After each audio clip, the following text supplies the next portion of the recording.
Thank you all so much for joining us for this episode of Ascend the Matrix podcast. I'm your host, Chrys Kyng. I'm an ascended astrologer, medicine alchemist, shamanic healer, retreat facilitator.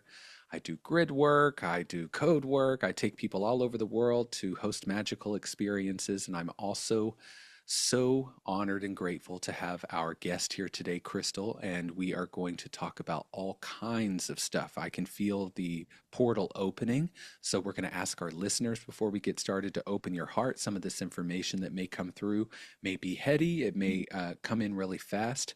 Open up to the energy. There's going to be some activations that take place. Crystal, introduce yourself. Let us know who you are and what brought you to this point. Yeah, thank you, Chris. Happy to Of be here course. today.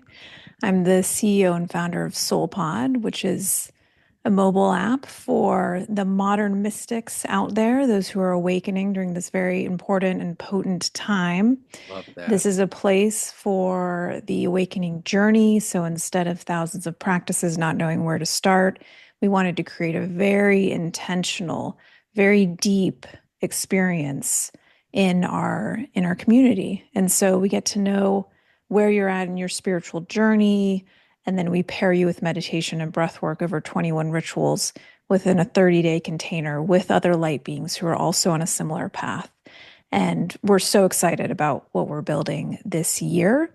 And my background is in the sciences. I have a degree in biochemistry. I've worked in biotechnology, and I've been just really lucky to be doing this work over the last few years with SoulPod.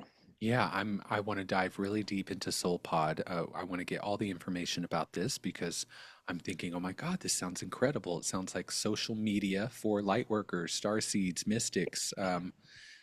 Because, in the realms that we're moving toward, 5D, whatever people want to call it, the social media experience, even when I say social, they keep showing it to me spelled SOULCIA. Ooh, I love that. Social media, where it's actually a gathering place and it's less about spilling all your beans or just sharing mindless information, and about being very intentional. And it sounds like it is something that's it's customized to people, Mm. and that this is a Hmm. service you offer. It's not just a app where people go on there and get information, or it's already set up. It actually feels like you all are tailoring this in some way. Is it designed to do that, or do you all have people doing that? It's designed to do Wow, that. very cool. Yeah, yeah. Very We cool. have a an algorithm that helps kind of figure out where somebody is going to be best served. Awesome. Well, I want Mhm. to, because people listening to this podcast come from all over, all walks of life, all levels of the spiritual journey. And I really want to tap into how you got to this point from a younger age, because you Mm. mentioned biotech and technology and science. And although we know today that the actors are becoming shamans and the scientists are becoming mystics, like it's just what's happening on the planet. But what was your journey like in getting to that point? Yeah.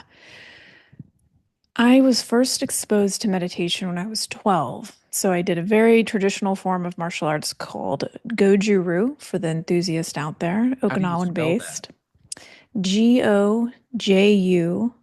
Goju-Ryu. And this is a martial arts, and I had a really phenomenal teacher and spent more than a decade in this world. And it Have really you was ever my seen the life. movie? It's a superhero movie. I'm not really into them. Doctor Strange. Have you ever Yeah, seen that movie? Okay. I have. Yeah. Well, for some reason, when you said that, they showed me that movie. Is this I a type love of that martial? movie. Me too. I mean, I could watch a Batman movie, sure, but that one Hmm. sucked me right in, right into the vortex. And the way in which martial arts is done in that movie is a consciousness opening, portal opening kind of modality. So is Hmm. I wouldn't say that there's holograms in the air when you all are, using your hands visually like it is in the movie, but is this a consciousness opening type of martial arts? Is it more meditative, or is it Mm. combative? I would say it's a bit of both with this martial arts, and it goes back to the feudal times in Japan when the Buddhist or the monks in the mountains would share this knowledge with the warriors, with the samurai, with the local community, and the warriors would share their defense techniques with the monks. So there really was this exchange of information. Yeah. So there's a bit of both worlds in the martial arts, and it certainly was spiritual, right? We were trying to find this place within ourselves where we were so aligned. And it happened to me a few times where, and it wasn't just the training, it was a complete syncing with the physical and the non-physical. And it's a very exciting, very magical place that you can enter within the kind of combative experience, if you will, Yeah. Yeah. where it just flows, just like they say in the movies. But it's interesting as I've grown older, when I'm meditating, a lot of times I'll meditate also when I'm walking. Some of these movements, like in the movie, come through, and I'm like, okay, I see, I see where this came from, because you can feel yourself accessing energy through some of this movement, Yeah. meditative movement. Yeah. Yeah, it's like when I went through my Kundalini awakening, my body would contort into certain shapes and my hands would do these weird mudra things and where they were called kriyas, involuntary muscle Oh spasms or yeah. jerks, and which the word kriya is also used in a different way in like Kundalini yoga, but in the way I Hmm. meant it was that kind of Kundalini induced spontaneous contortion and where your body wants to come into these natural organic shapes. And I feel Yeah. certain types of yogas and martial arts because I have a background in Shiva Murti healing, which is Balinese, and Oh, they do cool. a type of martial arts called Ganabala, which is very Mm. energetic, where they knock people over with their hands. It was like something right out of Doctor Strange, and I got to see it in Bali last year. So it really locked in that idea of um, the sacred shapes of the body and the way the body moves and moving energy in that way. I'm even seeing like the kids show Avatar, The Last Airbender. You know, there's Oh, love that show too. yeah, Yeah. I've never watched it, but Really? That's a never good one. watched it, but I'm definitely seeing that right now and Hmm. working with the elements in that way. There's something very shamanic about it, and I love the bringing together of the yin and yang, how this combative experience is the portal to consciousness and vice versa. And that Hmm. you can really, there's something very sacred about that type of combat. Yeah, it felt very sacred. It felt like I had also done it before. It came so easily to me when I was young and Oh, yeah. training. My Yes. body knew it on some level. Yeah. And I think it's also the martial arts, especially I think for people that are maybe struggling to find their own inner power. It's such a journey of activating that power through this technology and philosophy and wisdom. Yeah. And ultimately, in martial arts, when you really get to it, the whole teaching is about nonviolence at the end of the Yeah. day. Totally. Yeah. That's where you want to end up. Right. But you build your power on your way there. Yeah. And it going to the yin yang part of it, it feels there's something very feminine about it and something, of course, very masculine as we associate with martial arts. But where you always like it feels like your left and right brains are very online. And was it always that way for you? Because it was for me. I was Yeah, always very mystical and very analytical. I would say my analytical was probably more predominant Hmm. during my early years. I grew up in a family that they're all entrepreneurs and all studying really cool things. And so this idea of productivity and performance was pretty heavy. And I loved understanding how things worked. I think that's why I was drawn towards the sciences. Yeah. But it certainly started to shift. And now I would say the mystical side is probably a bit more active Yes. than the analytical, but it definitely comes into balance at some point. So this modality, the martial arts, it really Mm. opened you up to the idea of meditation Hmm. because it is a meditation, but it opened you up to that whole world, I'm guessing. I mean, did you all meditate as a family? Because we sure as hell did not. My family did not. That would be amazing. That would be incredible. Um, we kind of did. My two brothers were also in training, so we all grew up together in this kind of martial arts family. Hmm. And we meditated every training session before. That was part of the requirement. And it was part of our daily training as well. And we were also, drinking sake at 14 and ceremony with our sensei. So Right. there was Yeah. that side of it too. It's better I than was a like, Four what is Loco. this? Yeah. Yeah. Are we allowed to do this? Um, but we were in those ceremonies. But yeah, it was presented to me as a tool to access the highest possible expression of my training.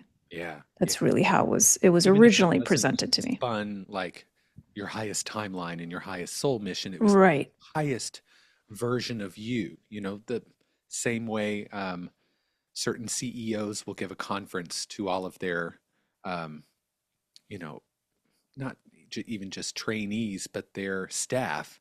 And you're thinking, Mm. this might as well be a Abraham Hicks conference. You know what I mean? It's Yeah, just I different do, words, yeah. different energy, but it was your highest potential. Hmm. Yeah. Yeah. And so this meditation, did you continue on with this? How long did you do this martial arts? I did this for about 10 years, Hmm. pretty full time. You were doing it even into college, which I'm Oh assuming. yeah, Yeah. yeah, yeah. I was the youngest black belt in that lineage. Wow. At 15, I think was when Wow. I got my first black belt.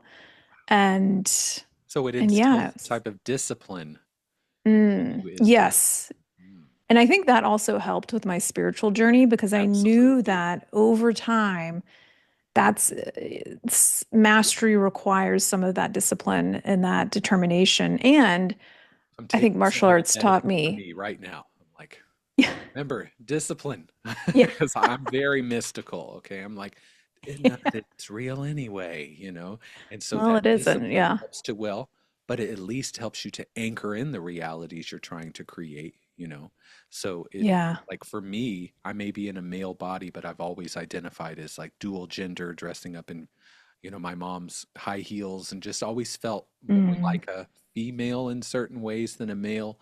And so I Hmm. really have that um, kind of ebb and flow in my astrology chart is definitely more leans more toward mysticism than discipline. So I Mm. could have definitely used something like that. I don't Yeah. take anything back, but I definitely could have used it because Yeah. it was really interesting how I noticed the discipline it took to master this matrix that we're in and master the spiritual process that we're in. And that was Hmm. why certain ancient martial arts and yogic teachings, which are hard, they're hard and you have to earn certain things. There's something very masculine about it. So I resisted Yeah. that, not realizing that there was a code missing that would eventually have to lock in at some point. But it seems That's a like good way of putting it. Yeah. what I'm seeing is that it sort of helped when you got into your soul mission. Your soul mission started very left brain or masculine. You're on Hmm. biotech and science, and I want to go more into that and find out how that started for you. But that was your opening into the infinite void or the all or the mystical part, which we associate more with the feminine, and how that Yeah. locked in for you. So, where did the science come in? Yeah. So I was interested in healthcare and was pre-med in college and studied biochemistry and got into toxicology, clinical research, pharmaceutical development. Cancer research is really where I landed. I worked on clinical trials in that space. And then in genomic diagnostics. So some real cutting edge biotech here in San Francisco. Yeah. And had an amazing ride, was in the right place at the right time, worked with amazing people. And at some point, I was like, I think I'm kind of complete. And, When um, was that? that was probably starting to happen in like 2018 or so. That's when I went And through Kundalini awakening. Yeah. okay, We yeah, have very and similar timelines. So I'm checking in around that because I do that because I notice a pattern with certain types of light workers, star seeds, or certain people who are called to a certain mission on when those things locked in for them. So it's very interesting. it's so interesting. And yeah, my Kundalini awakening was in probably 2015, the initial awakening, and then it kind Yes, of it continues to does. move It to this does. day. To this day, yes. When That's why I tell once it starts, it doesn't stop. it's like stages of it. It's different Right. chapters. Yeah. Yeah. And I think around that time, I started to feel like there was something shifting. And I was in a pretty, I would say, like frustrating few years when I had one foot in the world that I knew I could make money, that I knew I had a lot of potential and a lot of job offers in. And then this other world where I was like, but this is really where I'm interested. This is really what I'm fascinated by, and I can't Was get that enough before the of. Kundalini awakening? Was this shift in This was interest? after. This Okay, was that makes after. sense. You know, the Kundalini Yeah. awakening can just, I mean, it's almost like having a walk-in experience. It's like, I'm different now. I, Yeah. it totally knocks you off the bullshit path that Yeah. you're supposed to be on to master certain things, but you were never supposed to stay on. It'll just totally knock you off of that. It totally did. And it's difficult for somebody who is more on the analytical side and for your community, which is looking at you like, what are you doing? Like, why? And so I kind of tried to do both for a while. Like I was still in biotech, but I was doing some spiritual work and services on the side. Yeah. And then I got severely ill in 2020, and it was like a hard reset button. Well, before we Um, go into this yeah. illness, which I mean, many of us, when we hear illness in the spiritual community, we're like, okay, here's where it gets real, because usually this illness of some kind is a major portal, whether Yeah. it's something ancestral you're clearing for the first time in all of these lifetimes, which I do feel a little bit was happening with you, but also Hmm. I just said to one of my clients earlier in a session, you don't know how much you want wellness until you're sick. So it feels So like true. you may have been called to such a mission that you wouldn't have desired even to reach for that had it not been so book worthy, is what I just heard. Are you Ooh, writing a book? I am. Okay. Interesting. So, and it needs to because it's book Mm, worthy. So, and I mm. want to talk about that as well. But before we get into the illness, I want to go back to 2018. What was your Kundalini awakening like?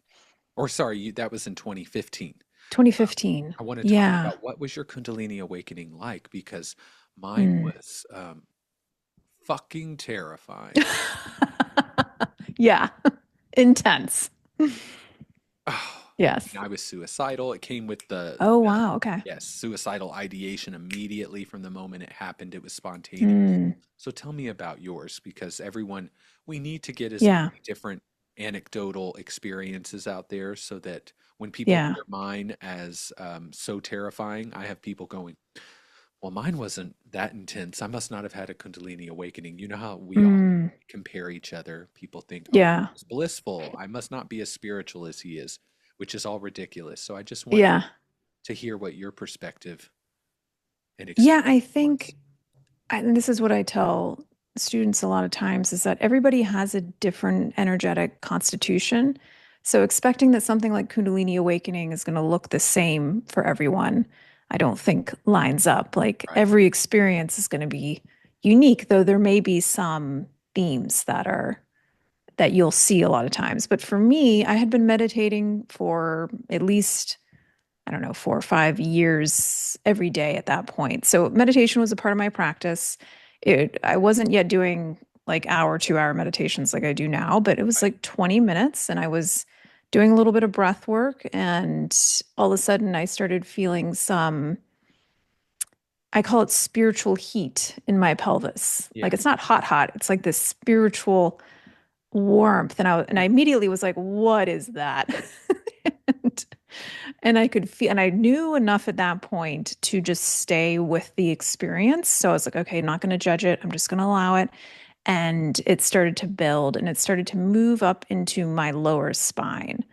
And as it did, I felt this expansion. It's always hard to put words to, but I felt this expansion and this transition from believing that we're all connected in one, which I did believe at the time, to a knowing that we were all one. It was no longer a belief. I knew it. Right. And I lived in that energy probably for about an hour to 2 hours. I could look out my window and I could feel the connection between everything. Yeah. And I did not know at that point, interestingly, what Kundalini was. I So have. I started messaging some friends of mine and I was like, what the heck just happened? And they told me look into Kundalini and I did. And I was like, okay, Yeah. there's something here. And that got me into Kundalini yoga and Yeah. Kriya Same. and Yogananda's teachings. But over the years, interestingly for me, it didn't go all the way up to my upper centers all at one time. No, Mine moved like center by center over the mine next did too. few years. Did yours too? Oh, interesting. Yes, and it didn't go in order either. It was Oh. when it first came on, it was the solar plexus and the third eye. Yeah, Mm-hmm. sort of the crown, but the third eye. And then the following year, it was the sacral and the throat. And then the following year, it was the heart um, and root. But the root sort of felt like it was all every single time the root was involved. Yeah. But the crown and the heart came. It was like crown the third year, fourth year. By the time we get to 2021, the heart expansions are happening. Of course, I'm a medicine facilitator, and Mm. medicine has also helped facilitate the rise and the smooth. I'm going to say ride.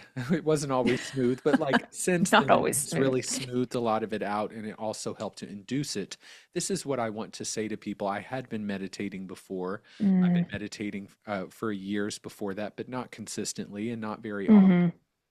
And yoga was never something I was interested in. It wasn't until I found Kundalini yoga after um, Kundalini awakening that I was like, this is the kind of yoga I want to do, right? Oh, Wasn't same, same. I don't Yeah. really want to build up my abs here and be in plank Yeah. for this long. I want to move the energy. I want Yes, breath of yes. fire. I want the cat cow. I want the mullabunda, squeezing the mullabunda. I Mm-hmm. because I could feel and know what it was doing. And So profound. Yeah. to me, it was as well, and it really helped me at that time. It also made it come back. It like Mm-hmm. sped up the process, and I was like, shit. So I quit doing it for a while. But what I Mm-hmm. want people to hear is that this is the difference. People want to go awakening their Kundalini. They want to go do ayahuasca and psilocybin, and they can induce Mm-hmm. that in higher amounts. Um, Having sex with someone who has an awakened Kundalini and yours is ready to awaken can happen. But what I want people to hear is the difference, meditating, doing certain martial arts, which is similar to Qigong or Tai Chi, the way that you're moving your body in certain ways. This is the difference between someone who was not prepared, who had Uranus transits and had mushroom experiences that were just way too high amounts about 6 months before I went through Oh, interesting. which is Yeah. an accident. I didn't mean to take that much. But Mm-hmm. that's the difference between a spontaneous, unprepared Kundalini awakening and one that feels like it came out of nowhere, but you were prepared. That's why we do I things. think that's a good point. Yeah. You were preparing for it, just not consciously. Right. Yours Exactly. was a blissful experience of oneness. Mine was, I don't know who I am anymore. It went the other way because of Mm. how intense it was. And we all have our mission.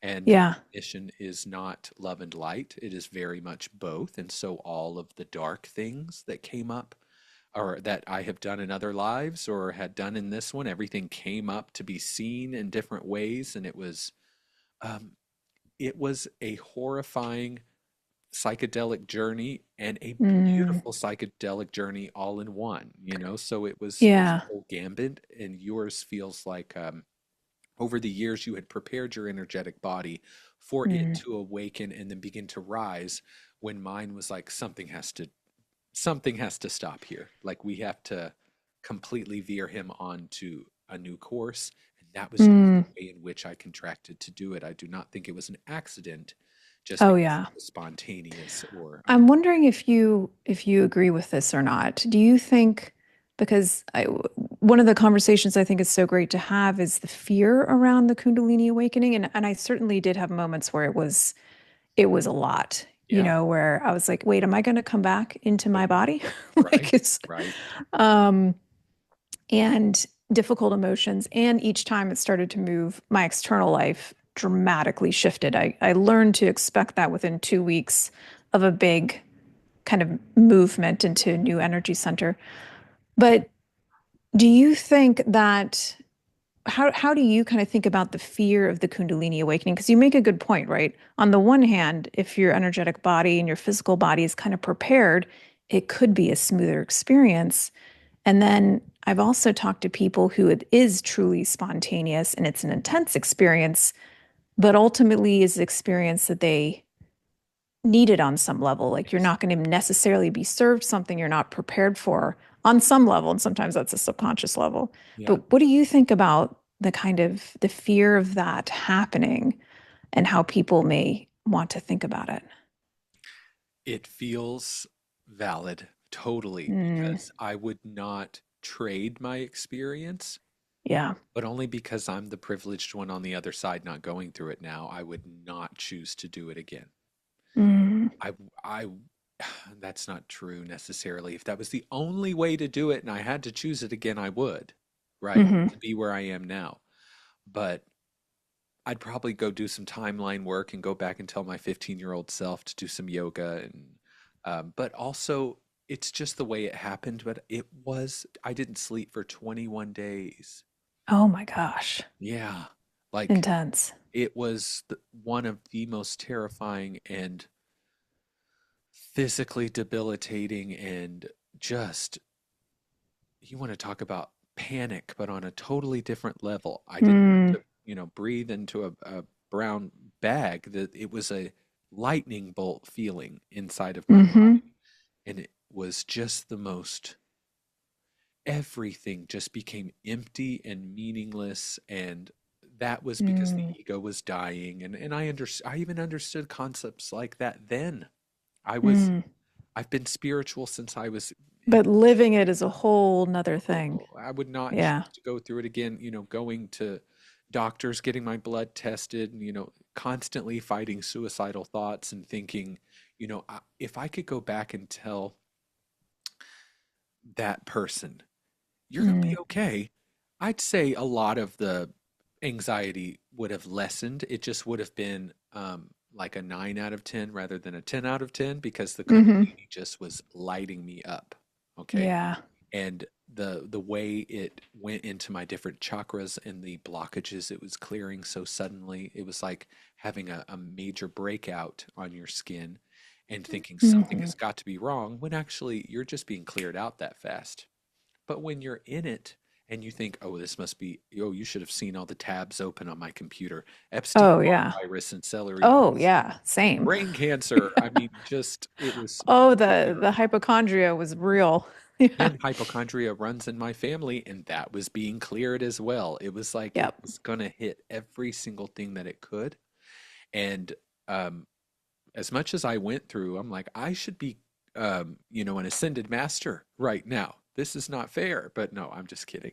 But it feels like just the It way feels like you've come such a far way. Like I you received feel that.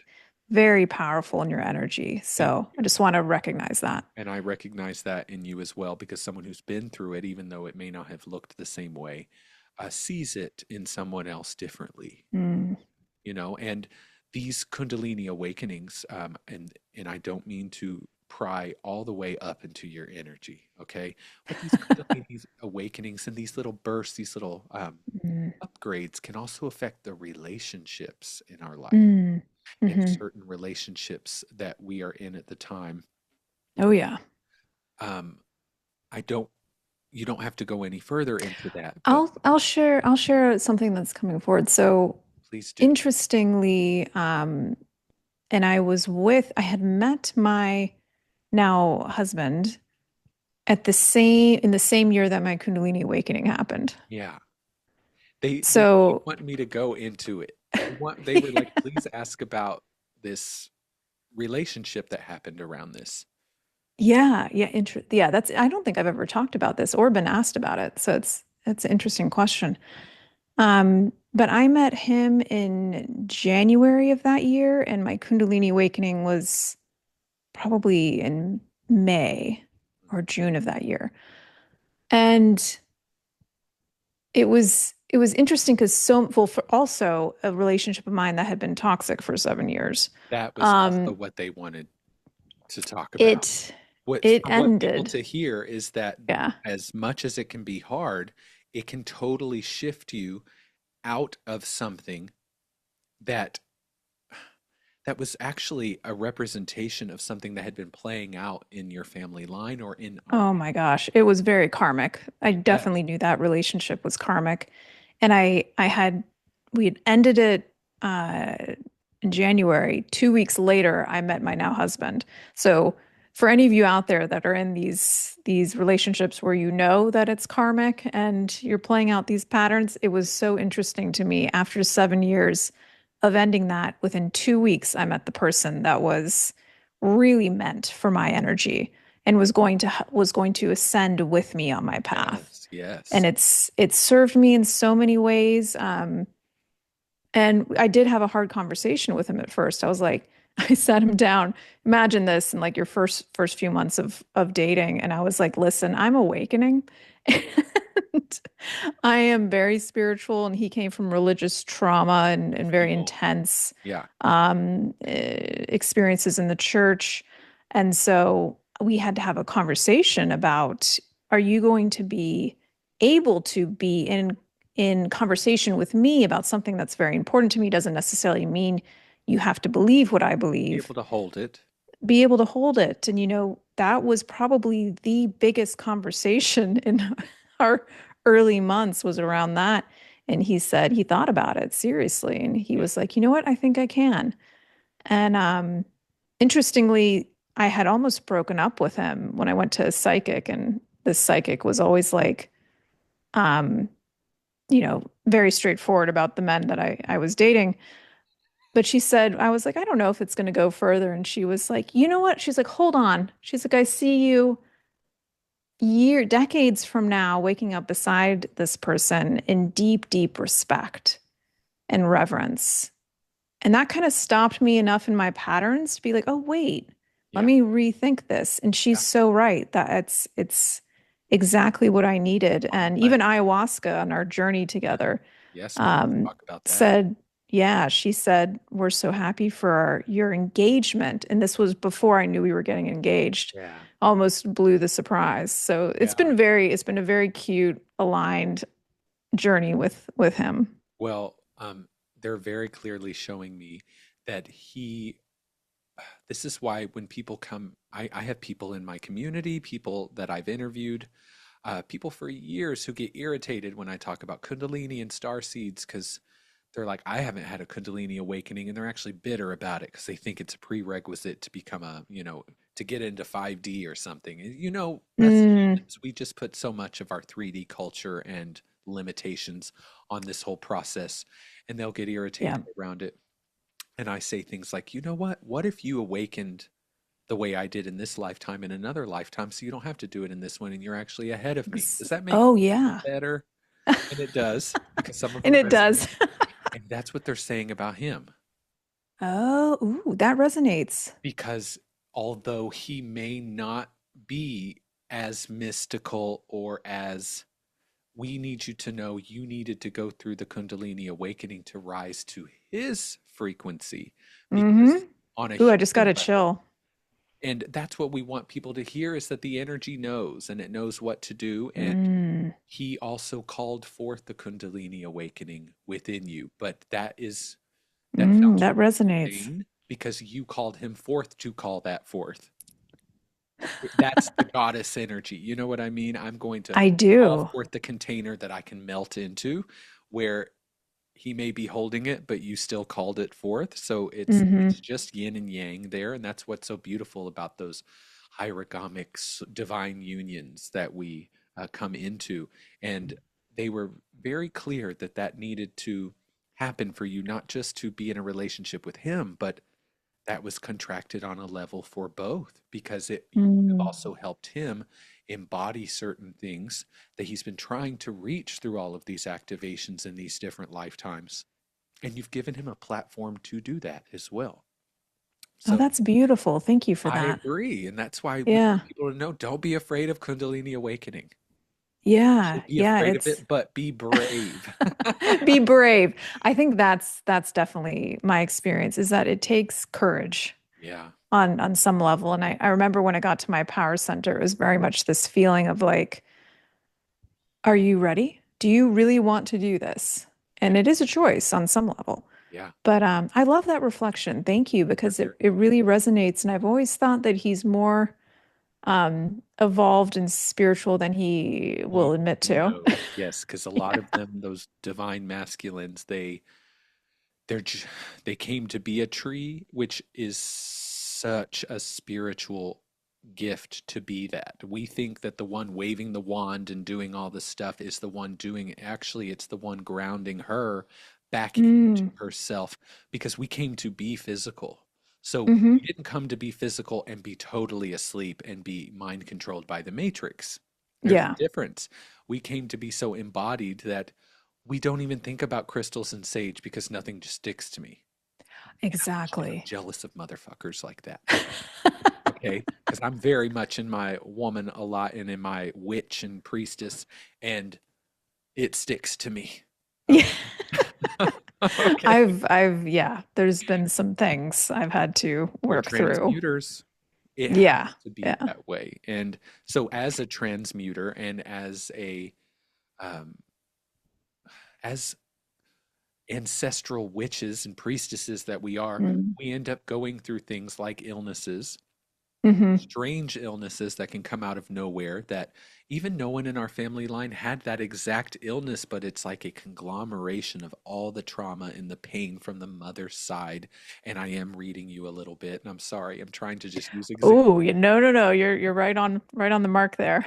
But in sessions, I'll try to use an example, but it will open up the same part of the brain, and then the psychic stuff just comes right in. So I'm not meaning to call you out here or No, no, anything this I'm loving it. I'm loving it. Uh, but it feels like, again, another notch where we had to do Mm. this because your Kundalini may have been a little bit more spaced out, but at some point, when you're clearing that much trauma, because you could have gone through Kundalini back in the 60s if you were in that incarnation, but gosh, you are just opening up so much.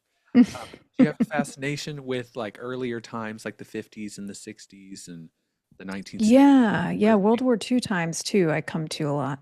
You Yeah. had a couple lives here in the 20th century, so it wasn't like your last life was back in ancient Egypt or Hmm. Mesopotamia or something. So it could have been in one of those lives that that happened, but it happened now because of the cross of the threshold of the 2011, 2012 gate, that end of the Mayan calendar and the plasma we're now moving into.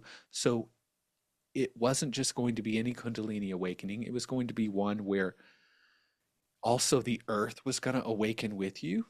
Mm. So you became, as you're in your divine feminine form, kind of an embodiment of like a Pele as an energy in Hawaii, the Oh, I volcano connected with goddess. that. Yeah. Yeah, she's coming in right now, kind of showing me there was a volcano that was coming up within you in your physical body based on your lineage and, how the density that we're in seemed to kind of stall out, Mm. okay, for a period of time until, some of that pus and that poison was released from the body. So will you go into that for me? Yeah, the um so you can imagine 2020 what was going on. Yeah. And I was I was very much in the biotech scene, and San Francisco got hit pretty hard in early 2020, and I was one of those first people that got sick. And um it was interesting because in the month preceding that I had done a meditation intensive, and I was starting to see this these kind of flashes or premonitions, or it could have been a past life where it was like a battlefield and something was coming. I could feel it. I knew it was already in my energy. And at that point, I was trying to warn everybody. And being in the biotech scene, I was like, something's coming. We need to Yeah. prepare. Yeah. And one of the past lifetimes that I was starting to see in meditation was of a kind of like a Viking man back in the day, and there was some Yeah. sort of battle or war, and he had gone to war and left his family behind, and there was simultaneously a virus or disease Plague. plague that came through. That's what I'm And seeing. so he got injured in battle, comes back home, and his entire family had died. Mm. And so this was a very wounded life, very painful, and kind of the rest of his life was um, sad Yeah.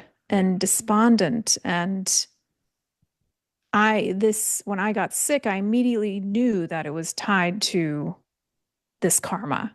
Yeah. And the coolest thing about this, if you can call it cool, and I only pieced this together over 6 months after I was pretty sick, is that as I was transmuting the energy going through this very difficult experience, I was healing his life at the same Yeah. time because it's all Absolutely. happening now. That's right.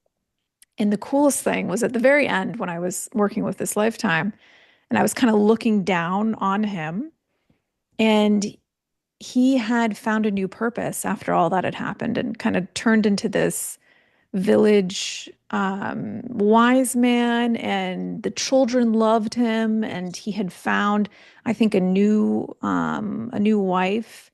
And that was the last vision I had of that lifetime. And we kind of looked at each other like we did it. And it was just such a profound experience for me across space and time, that balancing these energies.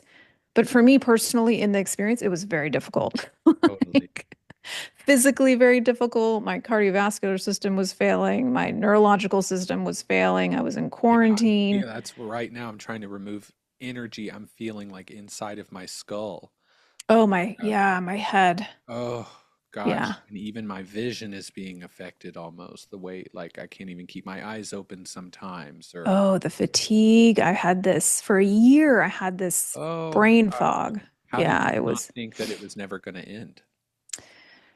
that was, that's a good question.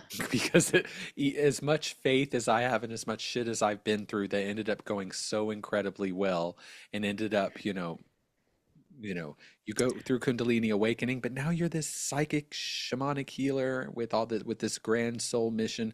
There were things Mm. like that that can happen, but during I if things last too long still, my old programming can sort of feel like, is this ever going to end? What if it's Oh, always this way?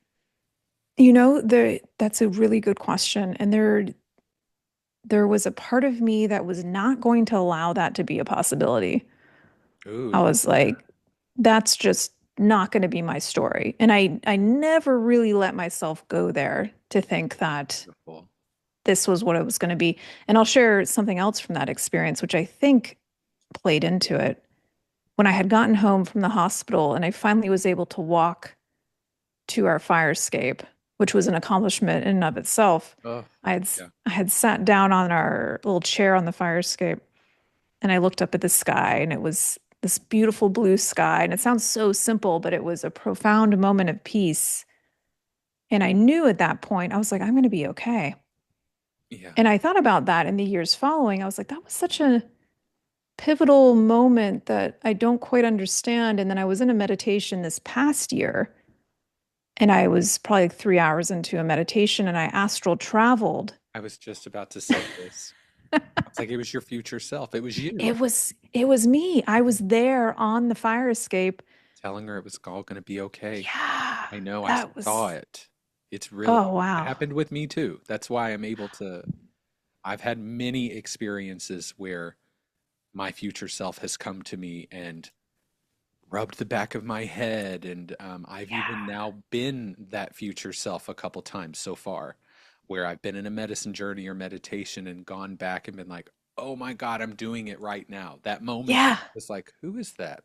Is that my it's you. grandfather? He looks like me, but he's younger. Well, who is that? And now I've understood that I was coming back to soothe or Mm. save even myself. That's Yeah. beautiful. A lot of How people don't cool have is that that? experience.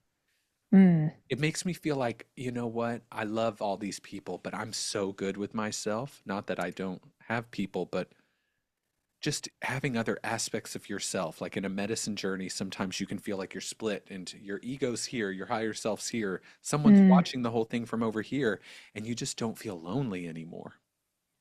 It just feels That's so so well true. taken care of. Like, wow, Yeah. this was always going to happen, and you knew that, didn't you? Yeah. Knew that, and that's why you came back to this moment. Yeah, Yeah. that was really beautiful. So, those listening, open up Mm. to these possibilities because you have a lot of people who think, was that my grandmother? Was that was that Kuan Yin? It may have been, or maybe Maybe. it's you. Hmm. Maybe you are your highest spirit guide. Maybe your higher self, your future self, is the one guiding you in those journeys. It isn't always some ascended master or some archangel. Yeah. And I don't hear too many people talking about this because it's really, again, stepping into your power of like, yes, the angels are there and Yeah. these highly evolved beings can come in, and I've many times been assisted. And you are ultimately the oracle. You're ultimately the healer and the priestess and the shaman. Like that all lives within you. And to reclaim that and realize that, I think is what a journey. Yeah. Now you have, do you know that you're a star seed? I do. Okay. Just, I'm like, we can cross that one off the list.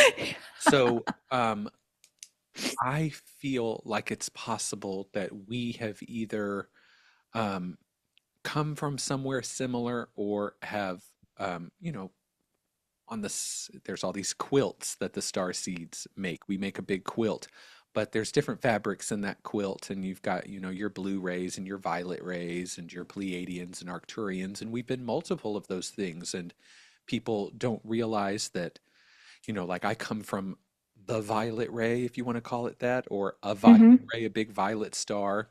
And so when people say, are you Pleiadian? Are you this? There are connections to that. But actually, my Pleiadian's higher self is from this violet ray. It's Hmm. very webby. Okay. And it's all happening at once, too. That's what people Yeah. need to wrap their mind around. But it feels like some of us who've come from similar origin points on similar missions find our way, as different as our physical lives have been and our upbringing, find our way to these same understandings in our own way. And I have created my own system of medicine and my own version of astrology, which pisses people off. And and that's sort of the archetype or the code that my Mm. ray or my origin point wants to come into. Its matrix disrupting type of energy and Yeah. decoding and really dismantling the matrix. And that's what, I want to go into your app, this SoulPod, Mm. which I feel is one of your vessels, one of your legacies that you came here to create, and how that started to show up for you. Because Yeah. bridge builders, we need to be in biotech and technology and science and understand all of that to really master on all sides the energy that we're going to profess, but then also to not just hang out in the woods and go, I hope somebody comes for my journey tonight. We're going to make a whole app out of it. Yeah. We're going to, step into, if they can have an app, if Meta can have apps, we're going to have apps too. So I want you to go into Yeah. that Ooh, segment. yeah, chills. Love how you framed that. Yeah. Yeah, I think and I'm sure you experienced this too in this journey, all of a sudden you have this, it's almost like a compulsion to allow creativity to flow through you into this dimension, whatever form that takes, books, anything really, but it wants to flow through you. And I had so much of this that wanted to flow through me. And so SoulPod really started as a writing project. Yeah. So And I love structure. So that's something that science gave me. I'm constantly trying to figure out like, how can I create structure that is simple yet transformative? And so I started to experiment and write, and over a year, I wrote like 2,200 hours of content. Yeah. And I was like, this has to go somewhere. And Yeah. that's how I got to SoulPod as far as the content. It just it just flew through me. It was dedicated time, and sometimes I'd get a little stuck, but for the most part, it was very easeful. And the more that I pulled it together, the more amazing people came around me, like the right people at the right time Yeah. to build or kind of bring it to the next stage. And that continues to happen. Yeah. And I'm just really trusting that process. And, I think there's something interesting about spirituality and technology. I don't think it's a necessity, but I think that it can be a transformative tool especially if it's created from the heart space and it has these soulful light codes in it. I think that's a whole different type of technology with the end goal being to activate your own inner technology. And that's my ultimate goal with SoulPod Yeah. is to help you realize you have all this information within you. This is just a little structure to help you activate that and remember that so that you can do it for yourself. It's like a coloring book. You get the outlines. You don't have to do that. You just color Yeah. it in. Hmm. There's a masculine energy that's already, the playground is there. We need you to play. The obstacle Yeah. course has been set up. You just have to go explore now. You can go that way, you can go that way. It's like an escape room. There are Yeah. rules, but there's many different ways it can go, and that just like my astrology, there's a framework, but it's all about you choosing. There's so Hmm. much more choice and sovereignty in that. So, can you tell us more about SoulPod and what are some ways in which we can use that to Mm. ascend, grow, awaken? Yeah, I think in my journey, I really needed structure, especially at the beginning, and then during times of integration, and then during times of, you could call it plateauing, but those plateaus can be very important. And I often tell people don't rush them. You're there to learn how to sustain a certain type of energy, enjoy it. Yeah. But those are times when the structure can be even more helpful. So I imagine people using SoulPod during those times. And, we have people that have gone through 7 journeys in 6 months and they're like, they're in it and they're every day like SoulPod and people that do a journey and then come back to it. So I think it really depends on where you're at. And there's unique breath work in SoulPod, just breath work that I've come across with studying Kriya, and you're probably very familiar with some of them. And the combination of kind of the philosophy, I like to call it quantumplation, so that your analytical brain can Ooh, really I sink love into that. some new concepts, Yeah. and Yeah. I like to give the analytical mind a little time, understand why you're doing something, and then it gives you more permission to get into the personal, emotional. And towards the end of our journeys, You keep I using give, the word journey, and that's what I just wrote down. Of course, I use journey so much in the shamanic realm because that's what yeah. happens when you work with a medicine. You're not tripping, you go on a journey. We can shamanic Hmm. journey with drum, rattle, voice. It doesn't have to be with a medicine of any kind, even. You're the medicine. But Hmm. so have you sort of created a framework, which is what the psychedelic medicines do, that allow Yep. them sort of like a daily meditation to happen here. We're going to do some breath work on a Monday. It's so there's these things that can be customized. I'm seeing it, but Hmm.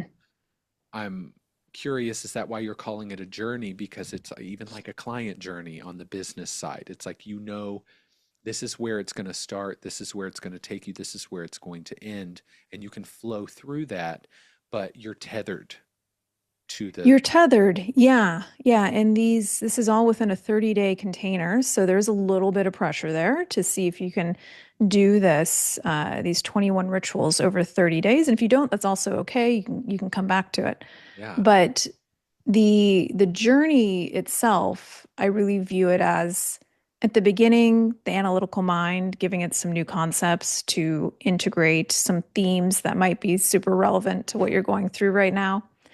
And then the second week, the next set of rituals, and this is meditation, breath work, mantra, as well as unfocused expansion. So, like little doses at certain times that expand in each week. The second week really being about the emotional personal experience. So, you kind of understand some new concepts, you're opening up to some additional possibilities. Now, let's bring that into your experience and do some inner child work, do some shamanic journeying. Right. And the third week, I wanted to give people a taste of unfocused expansion in the context of sustaining elevated states of being. So, can you develop a relationship with joy as a field of possibility? And can you let yourself emerge into these elevated states? And that's really the third week is about that process and giving you a little bit of extra confidence that you can do this on your own. Yeah. Wow. Yeah, Yeah. so I am very interested in this. So I love anything that merges spirituality with technology. Mm, Like crypto. There's of course a lot of dark energy, greed, and that's going to happen there. If it has anything yeah. to do with currency, it's going to yield that within our duality framework. However, we template things as certain some of us aliens, we have code um, templating abilities where we can actually not just template reality, but take things like MDMA, for instance, could be a party drug, but we also know it to be healing because it can be templated Totally. because it's sort of blank because it does Yeah. not come with grandmother ayahuasca's spirit energy attached to it. So we template that medicine in our medicine Mm, experience. We actually call it purple rain because it looks purple. And so Prince comes in, and there's this whole experience with this. I was like, how is this happening? Because it's templated by that, even just naming it that. yeah. Like with crypto currency, think about it, it's money right out of thin air. And so Mm, what it's doing is working a muscle, even though you're not necessarily manifesting it out of thin air the way you would be in the sixth dimension. Okay. But it is training you to that idea that it can mm, not have any place to go, it cannot have any substance of any kind, and you give it value and then it becomes real. So there's a muscle that it's working for us spiritual people when we enter the certain realms like technology and AI and cryptocurrency and that sort yeah. of thing, because we are needed in these spaces. We need to go in the app store. Mm. There needs to be, spiritual dating apps, and That would be cool. Yeah. there are, but there's barely anyone on there. We're still at the beginning of this whole thing, We are. Yeah. 2025. It's been 13 years since Hmm. we really took off like a rocket, and that's not a long time at all compared to the next several thousands of years of Yeah. mass awakening that's going to happen. Oh, we're right at the beginning of the wave. Yeah. Right at the beginning. So we're really pioneers. And so SoulPod Hmm. definitely feels like a pioneering type of experience because Mm, you're going to have people who leave the SoulPod experience feeling like they've been mentored hmm. by their higher self, but they weren't able to let their ego take over because there was structure. So Mm, yeah. there's also this really mastering something and embodying something through that structure that allows them to let the light, because the soul wants to lead, but we have to quiet the ego enough. That's what meditation can do. But it Yeah. feels like you've given people multiple different ways in which they can connect or expand. That isn't just one, like meditation or just breath work. Yeah. And that kind of like certain workout routines that switch the type of workout you're doing during the workout or every day so your body doesn't get used to it. There's Hmm. a kind of upgrade or up leveling that happens when you do that because it's tricking that, just like microdosing. We microdose for 3 days and then we're off for 2 days. You need that time to integrate and also reset the brain, but also it's like taking the crutch away in physical therapy. Yeah, yeah. It's like I love that. we're going to take it away, we're going to give it back, and we're going to train the system over time to do it on Yeah. its own. That's the Yeah. whole process with this. That is really incredible. Now, the last Thank thing you. I want to talk about before everyone, checks out of this and goes and gets this app called SoulPod.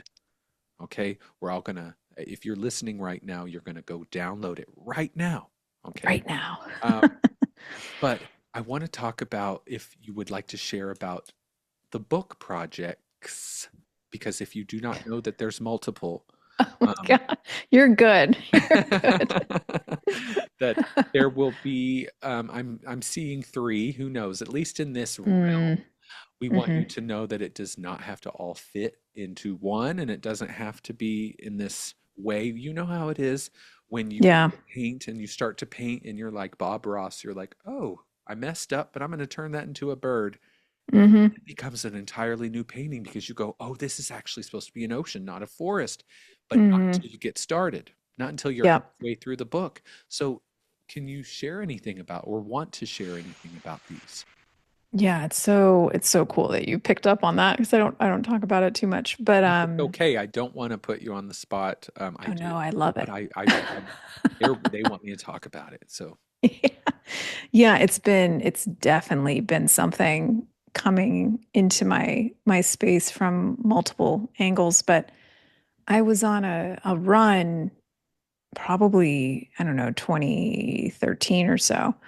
And I had just this end of the book hit me in my mind's eye, and I saw the whole character and I saw the experience at a really high level.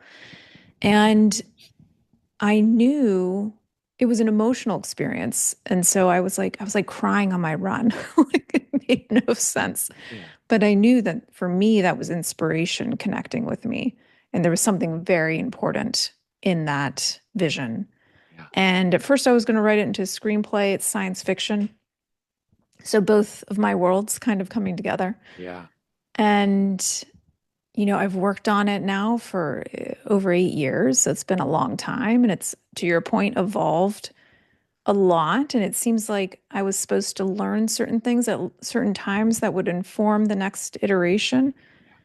And yeah, it's an exploration of the evolution of consciousness at like a multi-species level. Of what does it look like when species prioritize certain things over others?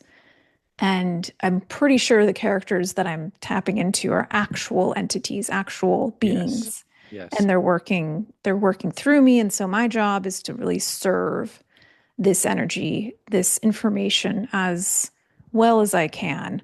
And so I'm determined to finish it this year. It feels like it wants to be finished this year. And then it was so interesting you mentioned a second book because I had a meditation in December where I saw my future self and she showed me this other book yeah, with the title and everything. yeah. And so that seems like not necessarily a sequel, but it may be a different direction. Yeah, it's almost like Yeah. Fantastic Beasts and Where to Find Them and Harry Potter, They're in the same Yeah. universe, but they're not part of the same they they strung them together, but originally it was sort of just two different stories, Yeah. two different experiences, but living in the same magical world. Hmm. Is there a female heroine, like a Yes. main character? Okay. This being is very much real and is an aspect, dare I say it, is an aspect of you in another dimension or on Oh a, my gosh. Full body chills. yeah, Yeah. like on another planet. That's what it felt like to me. So it's very interesting. And so that's why it came through like that, because when you bring that story, think about it just even physically, you're basically going to take that person's energy and put it into our physical reality, which is going to bring certain codes from that star system and that planet here, Hmm. which will, whoa. As soon as I go to tap into that, it gets so ethereal. This is very high dimensional Mm, energy. This isn't like a fourth dimensional being or a gray or something like that. This is, I mean, some of these beings out there, we would almost call them angels because of just how hmm. l- little density they hold. So it's very hard Yeah. to put it into words, but it's necessary and crucial. So even for people listening, some of the fantasy, some of the novels, some of the art that feels meaningless to your ego and the left side of your brain is actually bringing in, like the album I made, because I was making an album before I moved to Atlanta back in Mm. 2017 and 2018. And I had a song that I wrote called Alchemy, a song called Space and Time. I didn't know what I was talking about.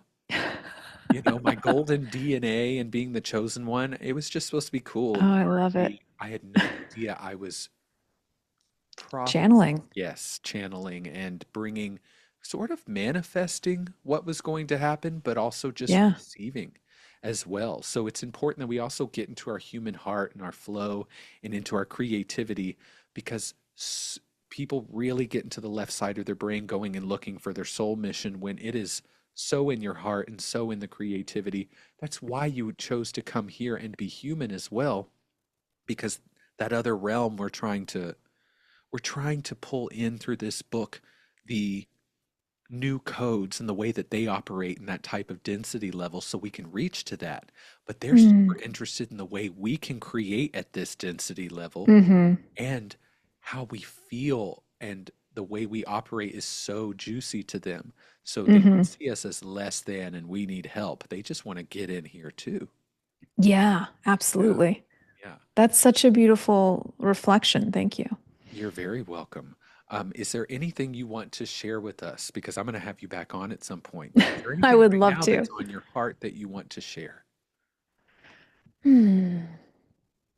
I think for those listening, just to continue, and especially during this time, trust your intuition, those little whispers that make your heart tickle, get you excited, Yeah. and follow those right now because I think they'll be supported, and it may take a little bit of courage and determination and discipline, but it'll also be worth it.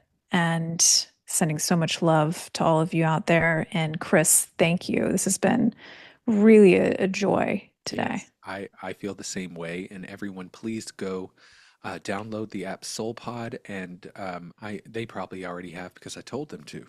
Okay. They'll spell on It's me already done. here. But no, this is really incredible. We're all using apps. The last thing we want is another 800-page esoteric book from 3,000 years ago, or to go to another, channeling conference. We are ready to be the channel. We're ready to Yeah. let technology serve us in our spiritual journey. So thank you for being a bridge builder and holding that gateway open, and for Mm. following your soul mission so beautifully. I see you, and I know a lot of people are going to want to connect with you or work with you in the future whenever they hear this. So tell us where we can find you and how to work with you. Thank you, Chrys. You can find us at soulpodapp.com. You can find us in the App Store as well. And you can find us on Instagram, SoulPod App. And we have a retreat coming up where we'll go deep together, small group of us, Joshua Tree, in late August. And I think that's August 28th, that Thursday to Sunday. And we'll do long meditations. We'll do some ET connection. We'll do some purpose work. Love it. And it's one of my favorite things. So, got a few spots open for that as well. Well, thank you so much. Thank you, Chrys. This has been awesome. I appreciate your time and your energy.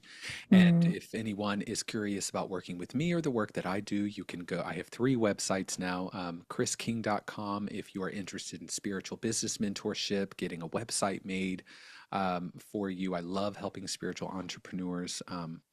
Look official and step Yeah, into we their need soul it. mission in a big way, and make a living off of this and do this full time. Also, if you're interested in retreats as well, I have one coming up in Shasta and Joshua Tree, but that won't be until October.